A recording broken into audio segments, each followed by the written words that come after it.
Bonjour, bienvenue à Expo International. Victoire du Canada face à l'Autriche par la marque de 11 à 2 lors du championnat mondial junior de 2022 à Edmonton. Une très belle victoire. Les Autrichiens ont quand même joué sans peur et ont donné une bonne fin de match au Canada, malgré qu'ils se sont fait complètement écraser par l'équipe nationale canadienne. Donc, on pourrait commencer par résumer le match un peu. Donc, ça commence super bien pour le Canada qui marque 5 buts lors de la première période. Euh, et Connor Bedard a marqué 2 dans cette première période, tandis que Kent Janssen en a inscrit un autre en avantage numérique. Et le Canada qui prenait une considérable avance en première période.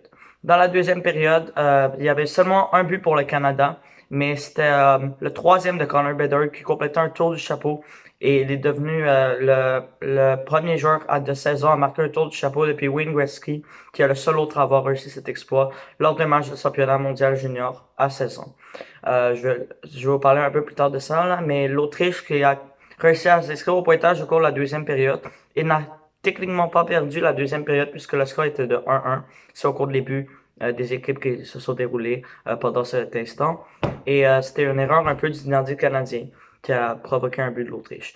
Mais en troisième période, le Canada a complètement dominé. D'abord, Cole Perfetti a fait 7 à 2, a fait 7 à 1, suivi de Connor Bedard qui a inscrit un quatrième et est officiellement devenu le premier joueur de l'histoire à 16 ans du Canada à inscrire 4 buts dans un match au championnat mondial et également s'est joint à une liste pour un record à égalité premier pour le plus de buts dans un match de tous joueurs confondus dans le championnat mondial junior.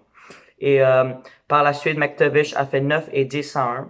Puis le Québécois Maverick Bourque en a rajouté un pour faire 11 à 1. Donc c'était rendu là en troisième, mais l'Autriche a inscrit un but de consolation et a fait 11 à 2. Puis moi je pense comme si t'es l'équipe nationale d'Autriche, tu te réjouis de chaque moment et je pense que en ce moment ils sont très contents d'avoir réussi à inscrire 2 buts contre une équipe canadienne qui est quand même peut-être la plus grande nation de hockey.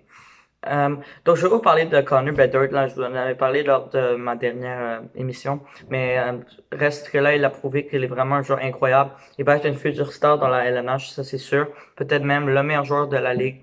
Je pense pas qu'on peut, on peut, je pense qu'on peut vraiment déjà lui mettre l'étiquette de joueur vedette parce qu'il a marqué 4 buts dans un match. Je sais que c'est contre l'Autriche, mais reste que le gars a 16 ans. Que tu joues contre l'Autriche ou les États-Unis, c'est quand même impressionnant. Puis il peut marquer de différentes façons. Des fois, c'est en utilisant son beau tir. Il a également des très bonnes mains. On dirait qu'il a un peu tout. Puis encore, il a marqué 4 buts, mais en plus, il a fait plusieurs beaux jeux, etc. Puis maintenant, il a déjà 5 points, c'est en 2 matchs contre la République tchèque et l'Autriche. Et puis on va le voir en action demain, voir s'il peut encore plus améliorer ses statistiques. Puis une chose que je peux ajouter à Bedard, c'est que lui, il est admissible en 2023. Donc, il lui reste une année au championnat mondial junior minimum, puisqu'il va pas être choisi par une équipe de la LNH l'an prochain, mais seulement en 2023. Puis, quand tu regardes un joueur comme ça, euh, puis quoi, là, il a marqué 4 buts, et puis il égalise des joueurs comme le mieux et gagné. C'est quand même impressionnant. Sinon, il y a d'autres joueurs du Canada du Canada, toutes mes excuses, qui ont bien fait. Par exemple, moi je pense qu'on peut encore s'améliorer en défense parce qu'à louer 2 buts contre l'Autriche, ben c'est pas exceptionnel là, mais c'est sûr qu'on peut pas trop évaluer ce match pour n'importe qui parce que c'est une équipe plus faible, puis on doit les voir contre des équipes un peu plus fortes. Par exemple, la République tchèque. Mais c'est sûr que cette attaque a fait très bien. Puis j'étais impressionné par le premier trio, celui de Perfetti, qui fait des choses incroyables. Puis je dois aussi mentionner que le Canada a touché le poteau à 6 reprises quand même. C'est un haut total, puis ils auraient pu facilement avoir 3 buts de plus, puis gagner 14 à 2 par 12 buts. Et sinon, le gardien Brochu, je sais pas trop qu'est-ce qu'on va faire avec les gardiens. C'est pas nécessairement le meilleur début de tournoi pour les gardiens, mais en même temps, il est quand même en haut de 900 Brochu dans ce match, 20 arrêts sur 22 tirs. même si c'est face à l'Autriche, etc. Mais je parle aussi de Garand, qui est un espoir des Rangers, l'autre gardien, qui a laissé 3 buts contre la République tchèque en, je pense, 15 lancés. Donc, je sais pas vraiment ce qu'on va faire avec le gardien, s'il va être en mesure de s'améliorer. J'ai confiance que oui, parce qu'on n'est jamais certain avec les gardiens du Canada depuis quelques années, mais on trouve toujours une façon de s'en tirer.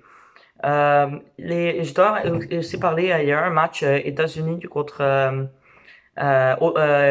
Suisse, que les États-Unis ont décidé de ne pas se présenter, donc comme on dit en anglais, forfeit le match. Et puis on a donné une victoire automatique de 1-0 à la Suisse en raison de 2 cas de COVID chez leurs joueurs. Je sais pas si ça va être la fin du tournoi pour les Américains qui vont devoir déclarer forfait dans tous leurs matchs, mais j'espère que ça va pas arriver. On se croise les doigts d'avoir un championnat mondial équitable.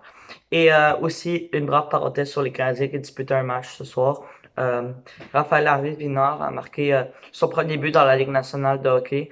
Même chose pour Clag et Savard a marqué son premier but avec les Canadiens, mais surtout Harvey-Pinard, c'est une source d'inspiration de voir un gars comme ça qui marque son premier but dans la LNH, qui a passé beaucoup de temps dans les mineurs, puis qui est un joueur très petit, choisi au 7e ronde. C'est quand même exceptionnel de voir un gars comme ça marquer son premier but dans la LNH. Puis, oui. Puis Kaden Goury, quand même, a une passe, je pense, ou je ne suis pas sûr, mais je suis sûr qu'elle a au moins une passe dans ce game du Canada. Puis là, et j'aime vraiment ce que je vois de Goury depuis le début du tournoi et juste en général ce que je vois de lui. Je pense que c'est un très bon espoir, puis c'est pas pour rien qu'il est capitaine. Il donne des mises en échec, c'est comme ça, se voit qu'il est un leader, puis ça se voit qu'il est très très impliqué. Puis aussi chapeau à l'Autriche d'être resté, puis d'avoir ne jamais avoir abandonné, comme arrêté de jouer. Comme quand c'était 11-1, ils auraient pu facilement baisser les bras, mais on a rajouté un but, donc ça c'est une très très bonne mentalité. Sinon, à Wind Power, un autre solide match des défenseurs. Et puis donc c'est ça. Demain, le Canada dispute un match contre l'Allemagne.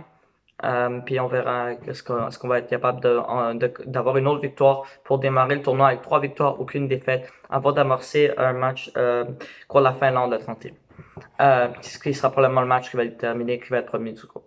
Merci de m'avoir écouté et bonne soirée.